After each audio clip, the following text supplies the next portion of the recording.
For anybody who does anything really well, uh, regardless of the activity, but something as elevated and elevating a human activity as music making, uh, they are joyful in their work.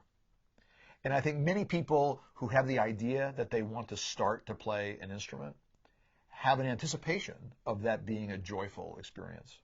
I think what discourages many people who start is the absence of joyfulness from the very beginning. With the thought in mind that just suffer a little while longer. Trust me, the joy's out there waiting for you. You just need to just do a little more suffering. And you know, I have to tell you, any of us who has the privilege of having a job that we would do even if we didn't get paid to do it, experiences primarily joyfulness in doing this. So, I mean, there are a lot of things I don't like about my job. I mean, I don't like committee meetings. I don't like a lot of the administrative stuff I have to do. But that's a trivial price to pay compared to the joy I take in teaching and making music with people and those kinds of things. You know, I think a lot of times people imagine that as a teacher, my role is to give you knowledge and skills.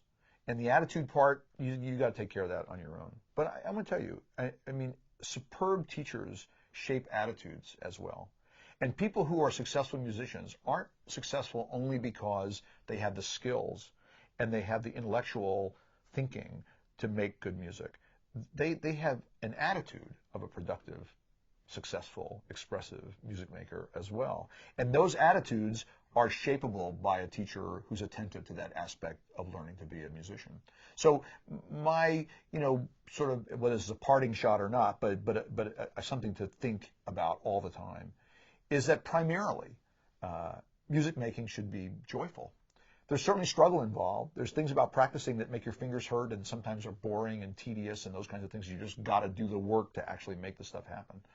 But if those struggles are not highly goal-directed and they're not punctuated by accomplishment that results in some joyful aspect of music making, then we're wasting our time. We ought to go be doing something else besides music making. And it shouldn't be hard for us to understand why somebody who anticipates wanting to play an instrument because of what it's going to bring them in terms of personal reward and satisfaction and joy decides, I don't want any part of this. This isn't what I'm doing. And the thing I often ask my students here is every time you meet your student, whether it's a half-hour lesson or an hour lesson or a class with an ensemble or whatever it happens to be, 20% of that time, at least, and I don't know where I picked that number, but some big chunk, we'll say 20%, should be composed of uninterrupted, joyful music making. Not mindless music making, not just goofing around. I mean, working really hard to do something beautifully.